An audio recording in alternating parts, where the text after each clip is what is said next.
একটি শিক্ষণীয় গল্প। তো ভিডিওটা সবাই শেষ পর্যন্ত দেখবেন। হঠাৎ খেয়াল করলাম আজ রাত 12টায় আমার এমবির ম্যাচ শেষ হয়ে যাবে। এখন এই কয়েক ঘন্টার মধ্যে আমাকে 50 জিবি এমবি শেষ করতে হবে। পুরাই দিশেহারা হয়ে গেলাম আমি। কি করব, কেমন করে খরচ করব এত অল্প সময়ে এতগুলো এমবি? কিছু কি ডাউনলোড করব, নাকি ভিডিও দেখব, নাকি নিউজ ফিডটা ঘুরে শেষ করব সব? আবার ভাবছি কিছু এমবি পোস্ট করে না হয় শেষ করি, না হয় কোনো ভিডিও ডাউনলোড করি। আসলে কি করব কিছুই বুঝতে পারছিলাম না। এত মূল্যবান এমবি গুলো এভাবে নষ্ট হয়ে যাবে, কোনো কাজেই আসবে না আমার। ঠিক তখনই কেন জানি আমার মনে হলো, হায় আল্লাহ, যদি আমি জানতে পারি যে আজ রাত 12টায় আমি মারা যাব, আমার হাতে তো আর মাত্র কয়েক ঘন্টা সময় আছে, তখন তাহলে আমি কি করব?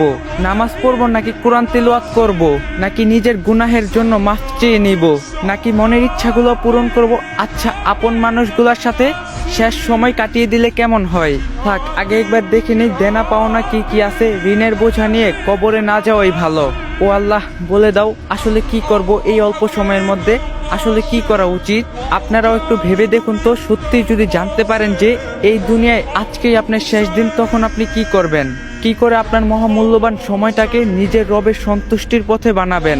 আসুন, সময় থাকতে আমরা নিজেদেরকে বদলাই। আল্লাহ আমাদের সবাইকে হেদায়েত দান করুক, আমিন। তো গাইস, যদি ভিডিওটা ভালো লাগে বেশি বেশি করে কপি লিঙ্ক করে দিবেন, কারণ আইডিটা ফিউজ আছে, আইডিয়া আনফ্রিজ করে দেন। আর আপনারা যদি এখন থেকে ইসলামিক ভিডিও দিতে বলেন, অবশ্যই কমেন্টে বলবেন, কারণ আপনাদের কমেন্টের উপরে ভিডিও বানান। আপনারা যদি বলেন ইসলামিক ভিডিও দিতে, তাহলে ইসলামিক ভিডিওই দিন। তো আর কথা বাড়াইলাম না, ভিডিওটা বেশি বেশি করে কপি লিঙ্ক করে দেন। তো আজকের ভিডিও এই পর্যন্তই ছিল। সবাই ভালো থাকবেন, সুস্থ থাকবেন। আল্লাহ হাফেজ।